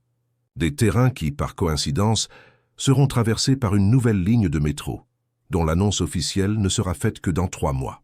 La valorisation sera exponentielle. Comment savez-vous pour le métro? Un sourire énigmatique apparut sur le visage de Gabriel. J'ai mes contacts. L'important maintenant est d'agir avant que Maurice ne parvienne à convaincre le conseil de suspendre les négociations. Hélène se sentit soudainement alarmée par la tournure que prenait la conversation. Agir? Qu'est-ce que vous suggérez exactement? J'ai besoin que vous veniez avec moi à une réunion extraordinaire avec le conseil d'administration de l'Aurore ce soir, que vous présentiez vos découvertes, que vous expliquiez les incohérences que vous avez trouvées dans les documents. Votre crédibilité en tant qu'employé de longue date de l'entreprise sera cruciale. Hélène respira profondément, sentant le poids de la responsabilité que Gabriel plaçait sur ses épaules. Cela signifierait essentiellement dénoncer mon propre chef, l'accuser de fraude devant le conseil. Cela signifierait faire ce qui est juste, Hélène. Elle regarda Gabriel, essayant de déchiffrer ses véritables intentions. Et comment savoir si je peux vous faire confiance? Comment savoir si je ne suis pas utilisé dans un jeu d'entreprise plus grand que je ne comprends pas complètement? Gabriel maintint son regard ferme, sans hésitation. Vous ne savez pas. Tout comme je ne sais pas si je peux vous faire entièrement confiance. Mais votre mère m'a un jour appris que, dans les moments décisifs, nous devons faire un choix basé non seulement sur les faits, mais sur les instincts. Que vous disent vos instincts sur moi, Hélène? La question resta en suspens entre eux, chargée de signification au-delà des mots prononcés. Hélène étudia le visage de Gabriel, cherchant des signes de manipulation ou de fausseté. Au lieu de cela, elle trouva une intensité authentique, une vulnérabilité qu'il permettait rarement aux autres de voir. « Mes instincts me disent qu'il y a plus en vous que ce que le monde connaît, » répondit-elle finalement. « Que vous n'êtes pas le prédateur sans cœur que les médias dépeignent. Mais ils me disent aussi que vous avez vos propres objectifs et que vous n'hésiteriez pas à sacrifier des pions sur l'échiquier pour les atteindre. » Un lent sourire se forma sur les lèvres de Gabriel, une évaluation juste et étonnamment précise. Il tendit la main sur la table, non pas pour une poignée de main formelle, mais la paume vers le haut, un geste presque intime, une invitation. Alors Hélène Martin, qu'en sera-t-il? Êtes-vous avec moi dans cette bataille? Hélène regarda la main tendue de Gabriel, consciente que sa réponse pourrait changer le cours de sa vie. Si elle acceptait, elle s'allierait à un homme dont elle ne comprenait pas encore entièrement les véritables motivations. Si elle refusait, elle pourrait permettre qu'une fraude significative se poursuive, potentiellement préjudiciable à des centaines de personnes. Lentement, presque malgré elle, Hélène posa sa main sur celle de Gabriel. Le contact envoya une vague de chaleur à travers son corps. Une connexion qui allait au-delà de l'accord professionnel qu'il scellait. « Je suis avec vous », dit-elle, surprise par la fermeté de sa propre voix. Mais à une condition, une transparence complète à partir de maintenant. Pas de demi-vérité ou d'informations sélectives. Les doigts de Gabriel se refermèrent doucement autour des siens. D'accord. Le reste de l'après-midi passa à un rythme frénétique. Hélène retourna à son bureau temporaire, pour organiser toutes les preuves qu'elle avait recueillies, tandis que Gabrielle passait une série d'appels pour organiser la réunion d'urgence avec le conseil d'administration de l'Aurore. Vers 5 heures de l'après-midi, Béatrice apparut à la porte. « Mademoiselle Martin, une voiture vous attendra dans 15 minutes pour vous ramener à votre appartement. Monsieur Moreau suggère que vous vous prépariez pour la réunion de ce soir. Il passera vous chercher à 7 heures. Merci, Béatrice. » Lorsque l'assistante s'apprêtait à partir, Hélène la rappela. « Béatrice, puis-je vous poser une question personnelle ?» L'élégante femme hésita, clairement surprise. « Bien sûr. Depuis combien de temps travaillez-vous avec Monsieur Moreau ?»« 12 ans. Et, à votre avis, est-ce une personne en qui l'on peut avoir confiance ?» Béatrice étudia Hélène un long moment avant de répondre. « Monsieur Moreau est complexe, impitoyable en affaires, certes, mais c'est aussi un homme de principe. En 12 ans, je ne l'ai jamais vu rompre une promesse ou trahir la confiance de quelqu'un qui la méritait. » Elle marqua une pause significative. « Et je ne l'ai jamais vu regarder quelqu'un comme il vous regarde. » Avec cette observation énigmatique, Béatrice se retira, laissant Hélène avec encore plus de questions qu'auparavant. De retour à son appartement, Hélène prit un bain prolongé, essayant d'organiser ses pensées. La conversation avec Gabrielle au déjeuner, les révélations sur Maurice, la réunion imminente avec le conseil, tout semblait faire partie d'un tourbillon qui l'entraînait de plus en plus au centre d'une tempête corporative. Et puis il y avait l'autre aspect, l'attirance croissante qu'elle ressentait pour Gabrielle. Il était indéniable qu'il y avait quelque chose entre eux, quelque chose qui transcendait la relation professionnelle, quelque chose de dangereux et de séduisant. Les mots de Béatrice résonnaient dans son esprit. « Je ne l'ai jamais vu regarder quelqu'un comme il vous regarde. » En s'habillant, optant pour un tailleur pantalon noir avec une blouse en soie blanche, Hélène tenta de se convaincre qu'elle était juste nerveuse à cause de la réunion, que le trac qu'elle ressentait n'avait rien à voir avec la perspective de revoir Gabrielle. À 7 heures précises, la sonnette retentit. Hélène respira profondément, vérifia son apparence une dernière fois dans le miroir et alla ouvrir. Gabrielle était dans le couloir, imposant dans un costume sombre impeccablement coupé. « Êtes-vous prête ?» demanda-t-il, et Hélène eut l'impression que la question portait de multiples significations.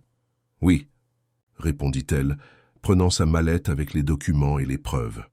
Dans l'ascenseur, Gabriel resta silencieux, mais Hélène sentait l'énergie qui émanait de lui, un mélange de détermination et de tension contenue qui rendait l'air presque électrique entre eux.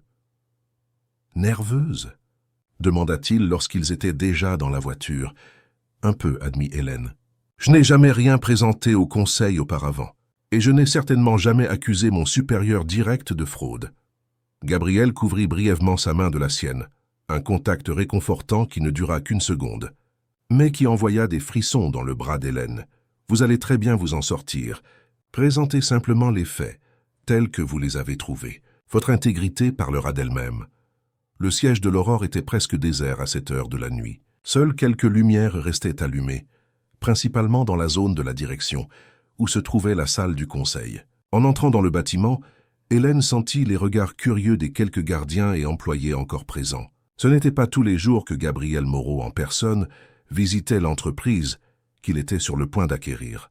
Lorsqu'ils arrivèrent à l'étage de la direction, ils furent accueillis par Charles Duval, le président de l'Aurore, un homme de 60 ans, aux cheveux gris et à l'expression perpétuellement préoccupée. « Gabriel », le salua-t-il d'une poignée de main formelle. « Et Hélène, j'avoue que je suis surpris de vous voir ici.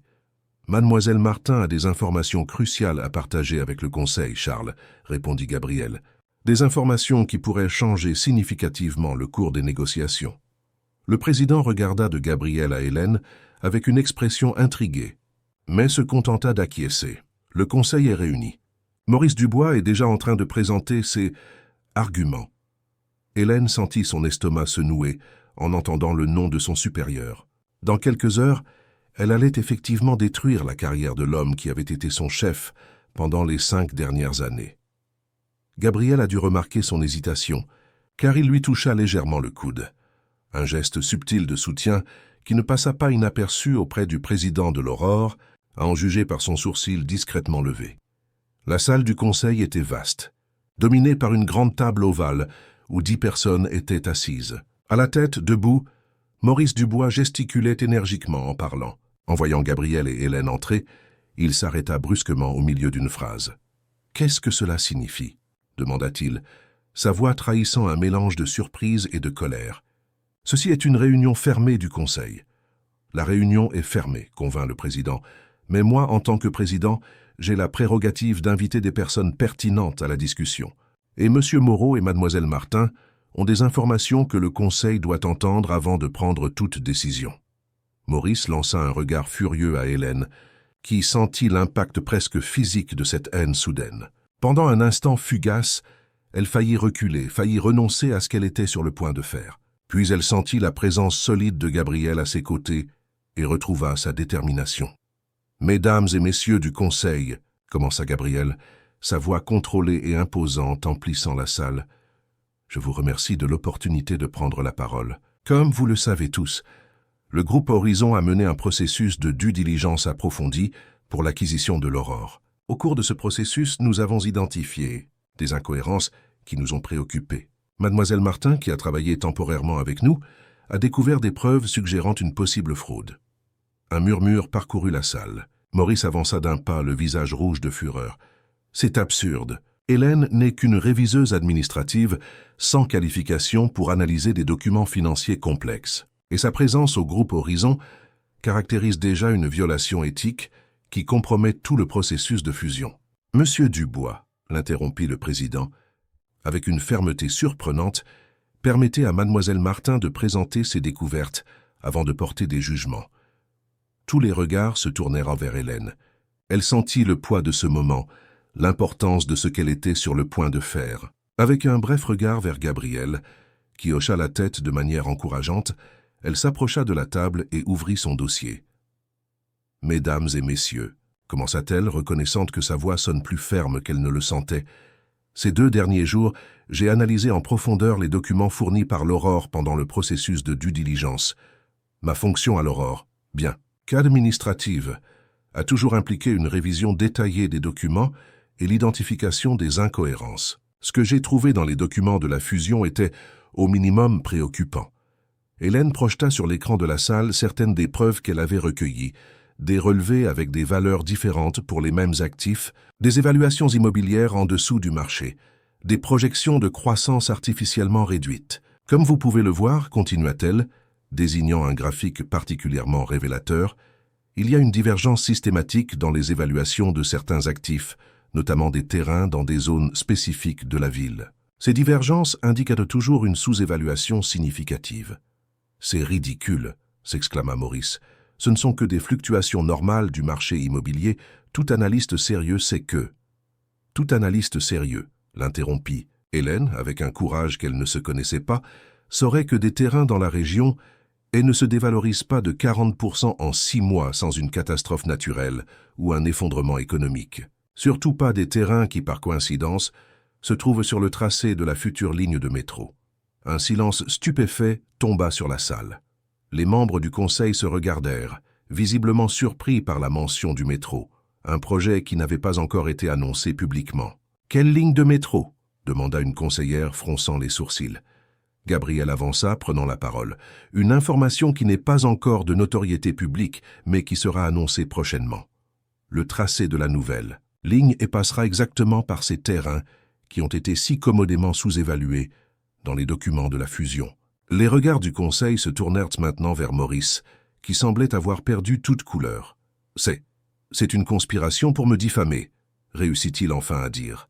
Hélène est évidemment sous l'influence de Moreau, qui l'a probablement séduite pour obtenir sa coopération. Hélène sentit son visage rougir de colère et de honte.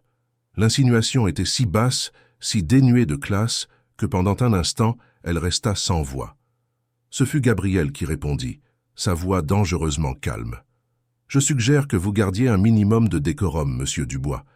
Vos accusations infondées ne font que renforcer l'impression que vous êtes désespéré de détourner l'attention des preuves présentées. » Le président de l'Aurore se leva, son visage grave. « Je crois que nous en avons assez entendu. Le Conseil a besoin de discuter de ces révélations en privé. Monsieur Moreau, mademoiselle Martin, je vous remercie de votre présence, mais je dois vous demander de vous retirer. Monsieur Dubois, vous resterez pour répondre à nos questions. » Quand Hélène et Gabriel sortirent de la salle, le silence entre eux était lourd de tension. Ce fut seulement dans l'ascenseur seul que Gabriel parla enfin. « Vous avez été impressionnante là-dedans. » Hélène le regarda, digérant encore tout ce qui s'était passé. « J'espère que c'était la bonne chose à faire. » Gabriel s'approcha d'un pas, un mouvement subtil qui, dans l'espace confiné de l'ascenseur, sembla éliminer toute la distance entre eux. « Vous avez empêché une fraude, Hélène. Vous avez protégé non seulement le groupe Horizon, mais l'Aurore elle-même et ses employés. N'en doutez pas. » Il y avait une intensité dans le regard de Gabriel qui fit sentir à Hélène comme si le reste du monde avait disparu. Pendant un instant vertigineux, elle pensa qu'il allait l'embrasser là, dans l'ascenseur de l'entreprise, où elle avait travaillé pendant 8 ans. Le moment fut interrompu par le signal de l'ascenseur arrivant au rez-de-chaussée. Les portes s'ouvrirent, brisant le sortilège. « Je vais vous ramener chez vous, » dit Gabriel, sa voix légèrement plus rauque que la normale. Dans la voiture, assis côte à côte sur la banquette arrière, Hélène ressentit un mélange confus d'émotions. L'adrénaline de la confrontation, dans la salle du conseil, le soulagement d'avoir survécu à l'expérience et une conscience croissante de la proximité de Gabriel. « Que se passe-t-il maintenant » demanda-t-elle, rompant le silence. « Maintenant, nous attendons. Le conseil suspendra probablement Maurice pendant qu'une enquête sur les accusations sera menée. La fusion sera probablement reportée jusqu'à ce que tout soit clarifié. Et moi, je retourne à l'Aurore comme si rien ne s'était passé ?» Gabriel se tourna pour la regarder, et même dans la pénombre de la voiture, Hélène pouvait sentir l'intensité de son regard. « Cela dépend de vous, Hélène, votre travail. Au groupe Horizon n'est pas encore terminé, si vous souhaitez continuer. » Il y avait quelque chose dans la façon dont il prononça ces mots, une couche de signification au-delà du professionnel qui fit accélérer le cœur d'Hélène. « Et si je le voulais ?» demanda-t-elle, sa voix presque un murmure. Gabriel se rapprocha, éliminant la distance entre eux sur la banquette arrière. Sa main trouva celle d'Hélène, ses doigts s'entremêlant avec une familiarité qui aurait dû être étrange, mais qui semblait d'une certaine manière parfaitement naturelle. « Alors, » répondit-il, sa voix profonde et enveloppante, « nous découvrirons ensemble ce que l'avenir nous réserve. » Lorsque la voiture s'arrêta devant l'immeuble d'Hélène, aucun des deux ne semblait vouloir briser le moment. Finalement, Gabriel lâcha sa main, mais ses yeux restèrent fixés sur les siens. « Demain, nous aurons beaucoup à discuter, » dit-il. « Mais pour l'instant, reposez-vous. Vous l'avez mérité. » Hélène hocha la tête, se sentant simultanément épuisée et étrangement énergisée. « Bonne nuit, Gabriel, » dit-elle, utilisant pour la première fois son prénom. Un lent sourire se forma sur ses lèvres. « Bonne nuit, Hélène. » En montant à son appartement, Hélène savait que sa vie avait changé irrévocablement. Elle avait dénoncé son supérieur, potentiellement altéré le cours d'une fusion de plusieurs milliards et, plus perturbante encore, elle était de plus en plus impliquée avec un homme dont le monde était complètement différent du sien. En entrant dans son appartement, la première chose qu'elle vit fut la photo de sa mère sur l'étagère du salon. Hélène s'arrêta devant elle, étudiant le visage doux et déterminé de Céline. « Est-ce que je fais ce qu'il faut, maman ?» murmura-t-elle. « Ou est-ce que je me laisse emporter par quelque chose que je ne comprends pas complètement ?» Sans réponse, Hélène se dirigea vers sa chambre, trop épuisée pour continuer à analyser les événements de la journée. Demain serait un autre jour, avec de nouveaux défis, de nouvelles révélations, et peut-être de nouvelles possibilités avec Gabriel Moreau, l'homme qui, il y a seulement 3 jours, n'était qu'un nom lointain dans les titres des journaux et qui devenait maintenant une présence de plus en plus significative dans sa vie. Le lendemain matin, Hélène se réveilla au son insistant de son téléphone portable. Encore somnolente, elle tâtonna sur sa table de chevet et répondit sans vérifier qui appelait. Hélène. La voix grave et inimitable de Gabriel la fit se réveiller complètement. « Nous devons parler. Il y a eu d'importants développements pendant la nuit. » Hélène s'assit sur son lit, soudain alerte. « Que s'est-il passé ? Je préfère vous l'expliquer personnellement. Puis-je passer dans une demi-heure ?» Le cœur d'Hélène s'accéléra. Gabriel Moreau dans son petit appartement de Belleville ? L'idée semblait absurde, des mondes qui entraient en collision de manière inattendue. « Bien sûr, » répondit-elle, essayant de garder une voix ferme. « Je serai prête. » Après une douche rapide, Hélène regarda son appartement d'un œil critique. Il était petit mais chaleureux et impeccablement organisé, le reflet de sa personnalité méthodique. Malgré tout, elle ne put s'empêcher d'imaginer comment Gabriel, habitué aux luxueux penthouse et aux manoirs, réagirait à son modeste espace. Exactement 30 minutes après l'appel, la sonnette retentit.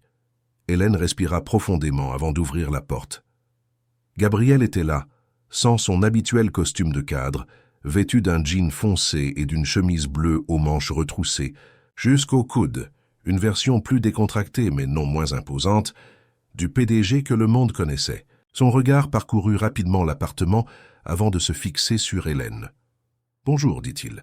J'espère ne pas avoir interrompu votre repos. »« Pas du tout. Entrez, s'il vous plaît. » Gabriel fit quelques pas à l'intérieur et Hélène eut l'étrange sensation que son petit appartement semblait soudain plus petit, comme si sa présence remplissait chaque centimètre disponible. « Café » offrit-elle, essayant d'agir naturellement. « J'accepte, merci. » Dans la petite cuisine américaine, Hélène prépara le café, consciente du regard de Gabriel qui la suivait tandis qu'il restait dans le salon, observant les détails de l'environnement.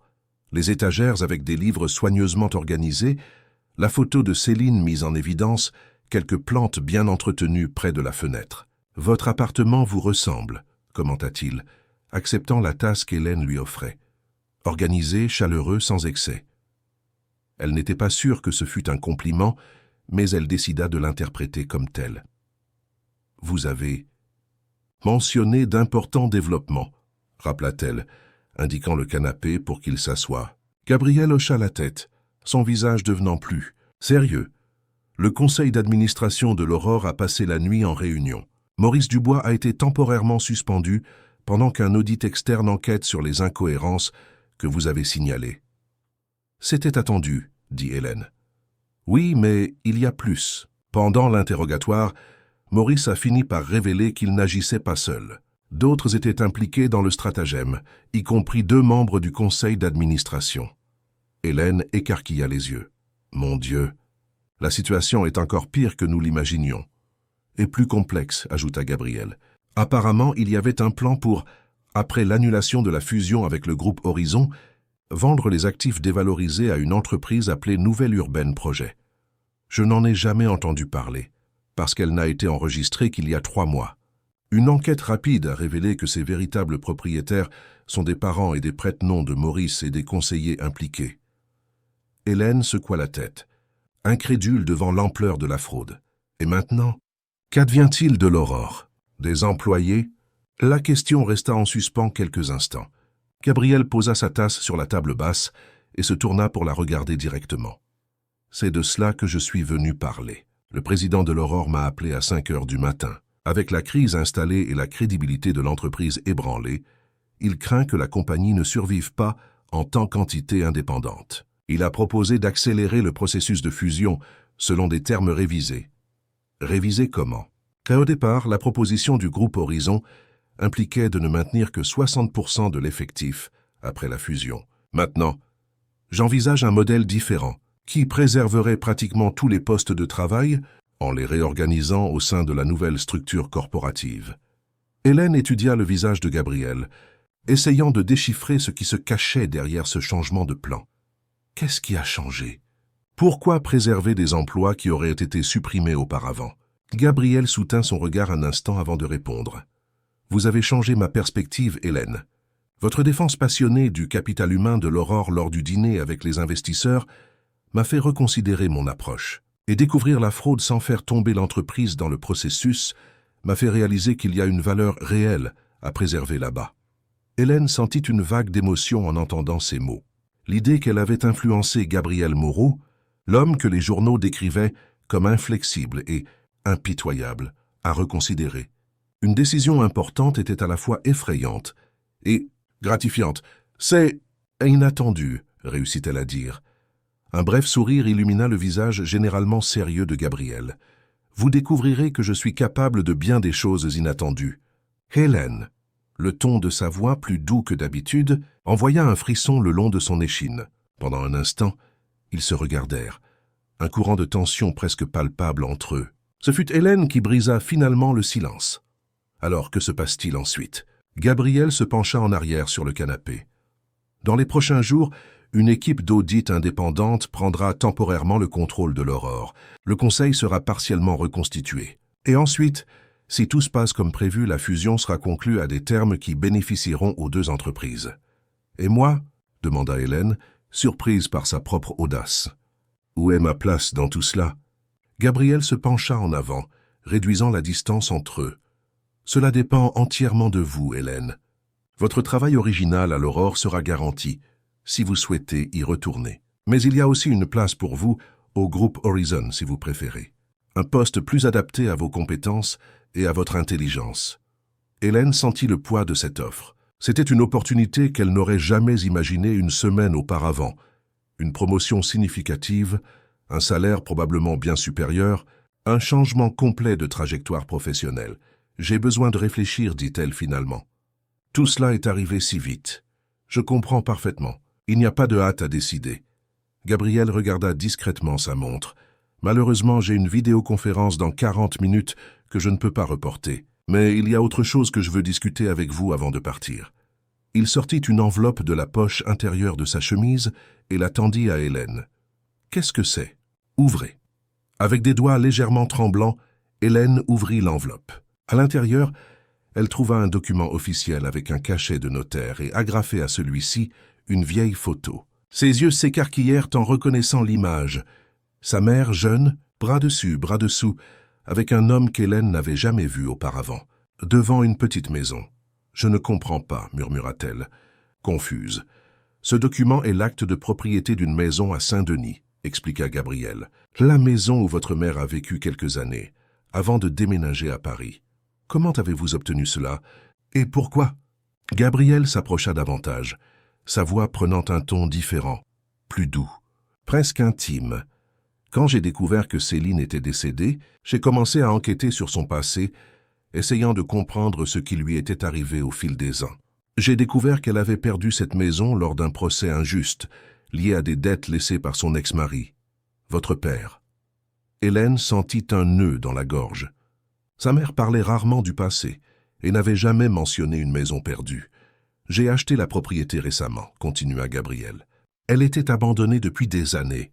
J'ai fait cela avec l'intention de découvrir un jour si Céline vivait encore et, si c'était le cas, de lui rendre ce qui lui revenait de droit. Une larme silencieuse coula sur le visage d'Hélène. « Pourquoi » demanda-t-elle à nouveau. « Pourquoi se soucier autant de quelque chose qui s'est passé il y a des décennies ?» Gabriel regarda la photo de Céline sur l'étagère avant de répondre. « Votre mère m'a appris à valoriser la justice au-dessus du succès, Hélène. À voir les gens au-delà des chiffres.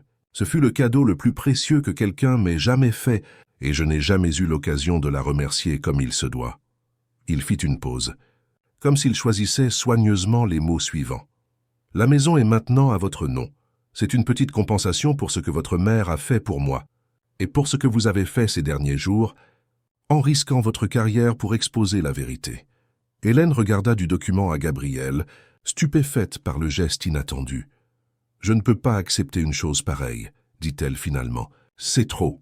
Vous pouvez et devez accepter. Ce n'est pas un cadeau, Hélène. C'est la correction d'une injustice historique. La maison appartenait à votre famille et aurait dû le rester. » Il y avait une détermination dans le ton de Gabriel qui montrait clairement qu'il n'accepterait pas un refus. Hélène sentit de nouvelles larmes monter et les essuya rapidement. « Merci », réussit-elle à dire. « Cela signifie plus que je ne peux l'exprimer. » Gabriel hocha la tête, son regard fixé sur le sien, avec une intensité qui fit accélérer le cœur d'Hélène. « Il y a encore une chose que je dois clarifier avant de partir, » dit-il. « Quelque chose que Maurice a insinué hier, lors de la réunion du conseil. » Hélène sentit son visage rougir en se souvenant de l'accusation selon laquelle Gabriel l'aurait séduite pour obtenir sa coopération. « Vous n'avez pas besoin de vous expliquer, » dit-elle rapidement. « Je sais que ce n'était qu'une tentative désespérée de détourner l'attention des accusations réelles. Malgré tout, je tiens à être parfaitement clair. » Gabriel se leva et marcha jusqu'à la fenêtre, jetant un bref regard sur la vue modeste du quartier de Belleville avant de se tourner à nouveau vers Hélène. « Dès l'instant où j'ai reçu votre email, qui, je dois l'admettre, n'était pas un accident aussi aléatoire qu'il y a paru. »« Que voulez-vous dire » interrompit Hélène. « Surprise. Un sourire énigmatique apparut sur les lèvres de Gabriel. Disons que le nom et l'email qui sont apparus dans l'entête du document n'étaient pas une erreur typographique. Ils ont été délibérément insérés par quelqu'un du service informatique de l'Aurore qui avait remarqué des irrégularités et tenté d'alerter quelqu'un en dehors du cercle d'influence de Maurice. Alors, j'ai été utilisé comme pigeon voyageur. Involontairement, oui. Mais l'important, c'est ce qui s'est passé ensuite. Quand j'ai découvert qui vous étiez, la fille de Céline, j'ai su que je devais vous rencontrer personnellement. Il marqua une pause, choisissant soigneusement ses mots. Ce que j'essaie de dire, Hélène, c'est que mon intérêt pour vous transcende les questions professionnelles. Il a toujours transcendé. Et contrairement à tout ce que les médias disent de moi, contrairement à ma propre règle de ne jamais mélanger vie personnelle et affaires, je me suis retrouvé à penser à vous d'une manière qui va bien au-delà de la fusion de l'Aurore ou de toute transaction commerciale. Hélène sentit l'air manqué dans ses poumons. Gabriel Moreau, l'homme décrit par les médias comme un loup solitaire réfractaire aux relations, lui déclarait essentiellement ses sentiments. Pourquoi moi? Réussit-elle à demander, sincèrement intriguée. Gabriel fit quelques pas dans sa direction, réduisant la distance entre eux, parce que vous me voyez tel que je suis vraiment, pas comme le PDG impitoyable des gros titres, parce que votre intégrité et votre intelligence me défient d'une manière que personne d'autre n'ose faire, parce que d'une manière inexplicable, j'ai l'impression que nous nous connaissons depuis bien plus longtemps que quelques jours. Il tendit la main, touchant légèrement le visage d'Hélène, un geste si doux, si inopinément tendre, qu'elle sentit un frisson parcourir tout son corps.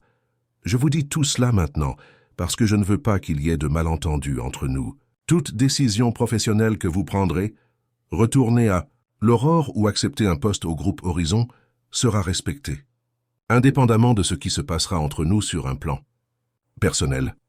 Hélène hocha lentement la tête, essayant de digérer tout ce qu'elle entendait. « Et que pourrait-il se passer entre nous ?» demanda-t-elle, sa voix presque un murmure. Gabriel la regarda avec ses yeux bleus intenses qui semblèrent voir directement dans son âme. Cela, Hélène Martin, est quelque chose que seul le temps pourra nous dire. Avant qu'elle ne puisse formuler une réponse, le téléphone portable de Gabriel sonna. Il regarda l'écran avec une expression de contrariété. « Ma vidéoconférence », expliqua-t-il. « Je dois y aller. » Hélène l'accompagna jusqu'à la porte, se sentant étrangement partagée entre le désir qu'il reste et le soulagement d'avoir quelques instants pour digérer tout ce qui avait été dit. Sur le seuil, Gabriel se tourna vers elle une dernière fois. « Je dîne avec vous demain. Il y a un restaurant à Saint-Germain-des-Prés que je pense que vous aimerez. » Un sourire involontaire apparut sur les lèvres d'Hélène. « Ce serait... » « Bien, » répondit-elle, surprise par sa propre capacité à parler normalement alors que son intérieur était un tourbillon d'émotions. « Parfait. J'envoie une voiture vous chercher à 8 heures. » Pendant un instant, Hélène pensa qu'il allait l'embrasser. Il y avait une tension presque palpable entre eux, une énergie qui semblait les tirer l'un vers l'autre. Au lieu de cela, Gabriel ne fit que lui toucher légèrement le bras, un contact bref, mais chargé de promesses. « À demain, Hélène. À demain. » Gabriel. Lorsque la porte se referma derrière lui, Hélène s'appuya contre elle et respira profondément, essayant de calmer son cœur battant. Que lui arrivait-il? En moins d'une semaine, sa vie avait été complètement bouleversée. Et maintenant, d'une manière inexplicable, elle était au bord d'une relation avec Gabriel Moreau, l'homme qui, jusqu'à quelques jours auparavant, n'était qu'un nom lointain dans les pages économiques des journaux. Elle passa le reste de la journée dans un état de distraction, essayant de digérer tout ce qui se passait. Elle appela une amie proche, Anne-Claire, et lui raconta une version édulcorée des événements récents, omettant les détails les plus sensibles sur la fraude à l'Aurore.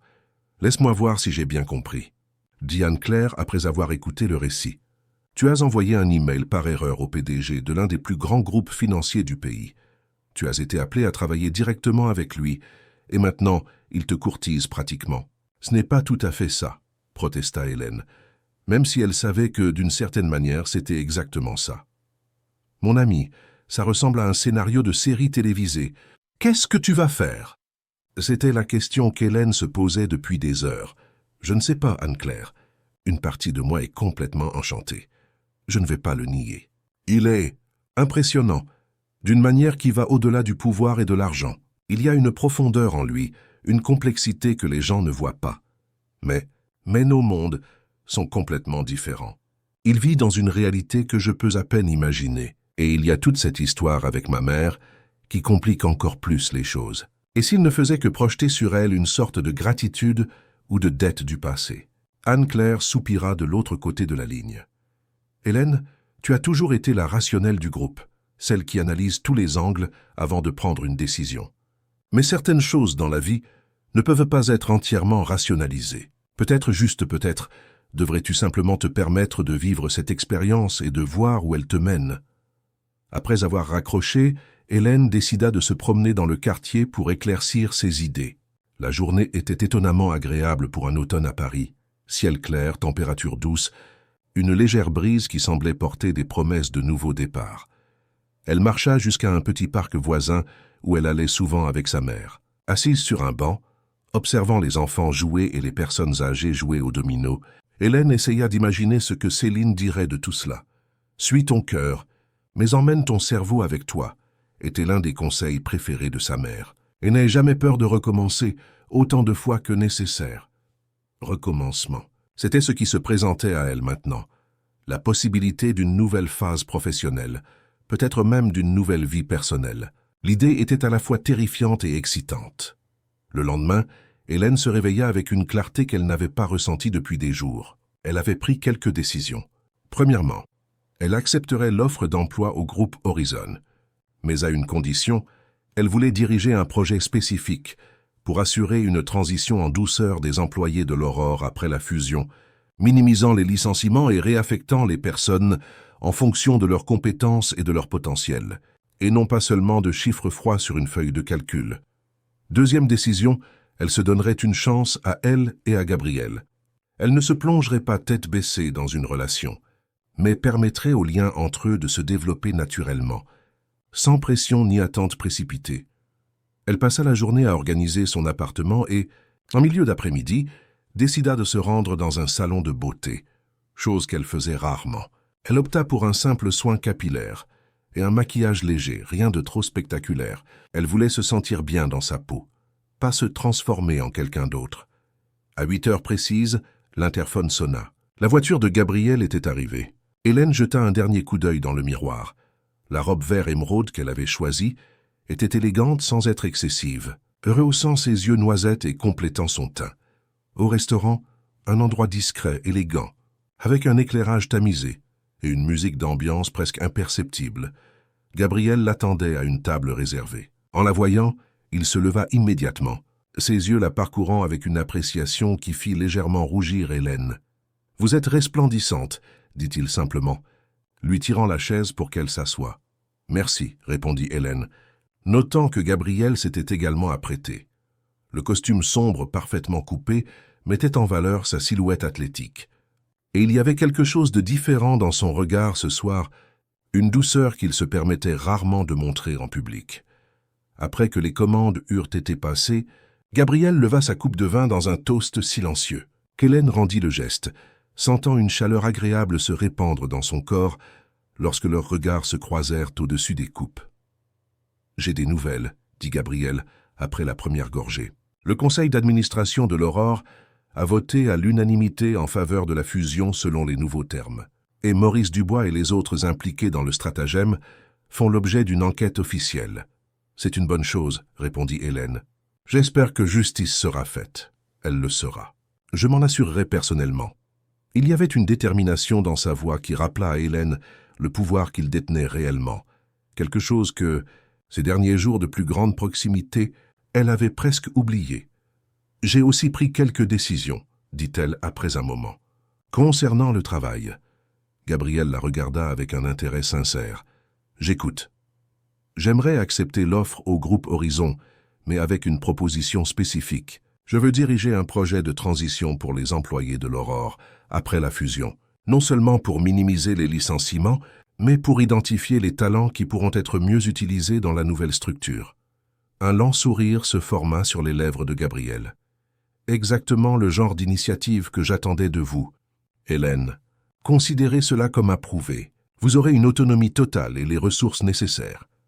Hélène ressentit une vague de satisfaction. Ce n'était pas seulement l'approbation de son idée, mais le respect implicite dans ses mots, la reconnaissance de ses capacités, de sa valeur professionnelle.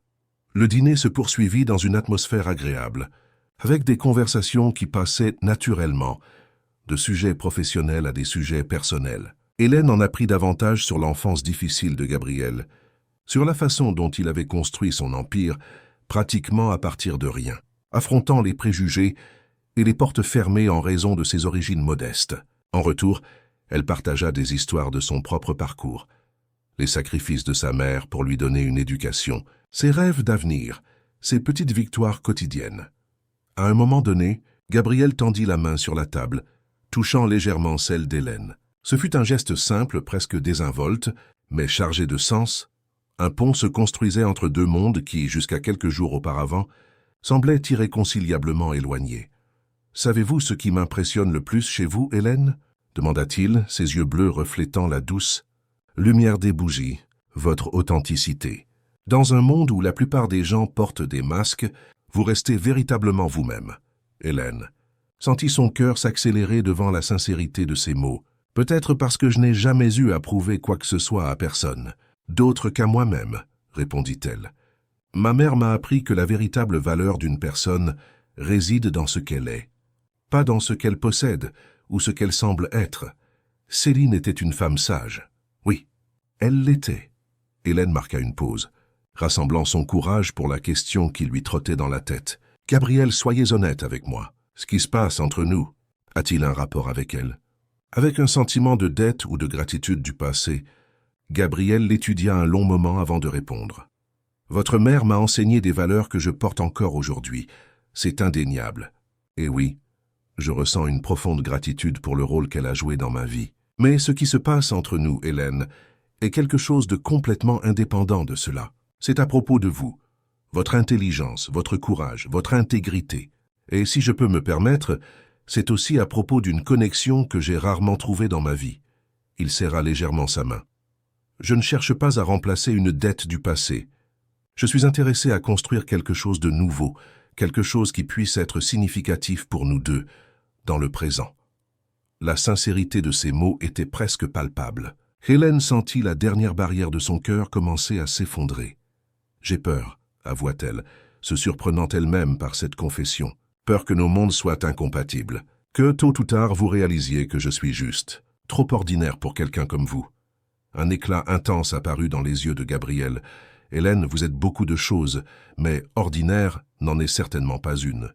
Et quant à nos mondes, peut-être ce dont nous avons besoin n'est pas de faire en sorte que l'un s'adapte à l'autre, mais de construire un nouveau ensemble. » Après le dîner, ils marchèrent côte à côte dans un parc près du restaurant.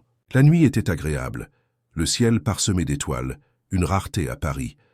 À un moment donné, Gabriel prit la main d'Hélène, entrelaçant ses doigts aux siens avec une naturelle surprenante. Ils continuèrent ainsi dans un silence confortable jusqu'à arriver à un petit lac au centre du parc. « Il y a longtemps que je ne me suis pas senti ainsi, » dit Gabriel, rompant le silence. « En paix. » Hélène le regarda, voyant non pas le magnate milliardaire des magazines d'affaires, mais un homme complexe, imparfait, réel. « Moi aussi, » répondit-elle doucement. Sous le clair de lune filtré par les arbres du parc, Gabriel s'approcha davantage. Ses yeux cherchèrent ceux d'Hélène, comme s'il demandait la permission. Elle sentit sa respiration se couper, anticipant le moment. Lorsque les lèvres de Gabriel rencontrèrent enfin les siennes, Hélène eut l'impression que tout autour disparaissait. Le baiser fut doux, presque révérencieux au début, puis s'intensifiant avec une ardeur qui la laissa sans souffle. Quand ils se séparèrent, tous deux étaient légèrement essoufflés, leurs fronts appuyés l'un contre l'autre. « Cela va compliquer les choses, » murmura Hélène. Un sourire involontaire se formant sur ses lèvres. « D'une manière merveilleuse ?» répondit Gabriel, sa voix plus rauque que la normale. Dans les mois qui suivirent, la vie d'Hélène se transforma de manière qu'elle n'aurait jamais imaginée. Son projet de transition dans la fusion Aurore-Horizon devint une étude de cas dans des revues spécialisées, établissant de nouvelles normes pour les fusions d'entreprises responsables. Contrairement aux attentes du marché, pratiquement tous les employés furent maintenus, réaffectés ou bénéficiaires de programmes de retraite anticipés généreux.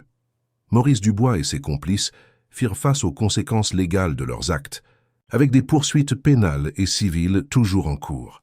Nouvelle Urbaine Projet fut dissoute et les terrains sous-évalués retournèrent au patrimoine de la nouvelle entreprise formée par la fusion. Quant à la relation avec Gabriel, elle évoluait à son propre rythme, équilibrant l'intensité naturelle entre eux, avec la prudence de deux adultes qui comprenaient la complexité de ce qu'ils construisaient. Au travail, ils maintenaient un professionnalisme impeccable. Pour beaucoup au groupe Horizon, Hélène n'était qu'une cadre talentueuse qui était arrivée par son propre mérite. Dans les moments privés, cependant, ils découvraient de plus en plus de points de connexion, renforçant un lien qui transcendait les barrières sociales et les attentes extérieures. Hélène ne déménagea jamais dans le luxueux penthouse de Gabriel, préférant conserver son propre espace. En revanche, ils rénovèrent ensemble la petite maison de Saint-Denis qui avait appartenu à sa mère, la transformant en un refuge de week-end, où il pouvait échapper au monde de l'entreprise. C'est là, 6 mois après ce premier échange d'emails, qui changea tout, que Gabriel l'a surpris avec une vieille boîte en bois. « J'ai trouvé ceci dans les archives du centre de distribution des supermarchés Durand », expliqua-t-il. « Apparemment, votre mère l'avait laissé derrière elle quand elle a déménagé. » À l'intérieur de la boîte, Hélène découvrit un trésor de souvenirs. De vieilles photos, un journal intime, de petits objets personnels de Céline. Parmi eux, une carte jaunie par le temps, écrite d'une écriture hésitante d'un jeune homme. « À Céline, disait la carte, qui m'a appris que la valeur d'une personne ne réside pas dans ce qu'elle possède, mais dans ce qu'elle peut devenir. Votre foi en moi m'a donné le courage de croire en moi-même. Un jour, j'espère vous le rendre. Gabriel aime. » Des larmes silencieuses coulèrent sur le visage d'Hélène, tandis qu'elle tenait ce fragment du passé, le lien tangible entre sa mère et l'homme qui faisait désormais partie de sa vie. « Elle a gardé ça toutes ces années, » murmura-t-elle, émue. Gabriel l'enlaça par derrière, son menton reposant doucement sur son épaule. « Certaines personnes laissent des marques permanentes dans nos vies, Hélène. Votre mère fut l'une de ces personnes pour moi. Et vous ?» Il la tourna doucement pour la regarder. « Vous réécrivez mon histoire d'une manière que je n'aurais jamais cru possible. » Ce soir-là, tandis que le soleil se couchait sur la petite maison qui reliait passé et présent, Hélène pensa à la façon dont une simple erreur de frappe avait déclenché une série d'événements qui avaient complètement transformé sa vie. Ou peut-être, réfléchit-elle dans les bras de Gabriel, tandis qu'ils observaient les premières étoiles apparaître dans le ciel. Ce n'était pas une erreur, après tout. Peut-être que certaines choses dans la vie sont prédestinées, des connexions invisibles tissées, bien avant que nous n'en comprenions la signification. Et peut-être que le véritable miracle ne réside pas dans les grands événements dramatiques, mais dans les petits moments de courage, quand nous choisissons de suivre nos instincts, quand nous osons faire confiance, quand nous permettons à nos cœurs de nous guider vers des territoires inconnus. Quoi qu'il en soit, tandis que Gabriel l'embrassait sous le ciel étoilé de cette nuit spéciale, Hélène était certaine d'une chose, certains chemins, aussi improbables qu'ils puissent paraître au début, sont exactement le chemin que nous devons parcourir pour nous trouver non seulement l'un l'autre, mais nous-mêmes.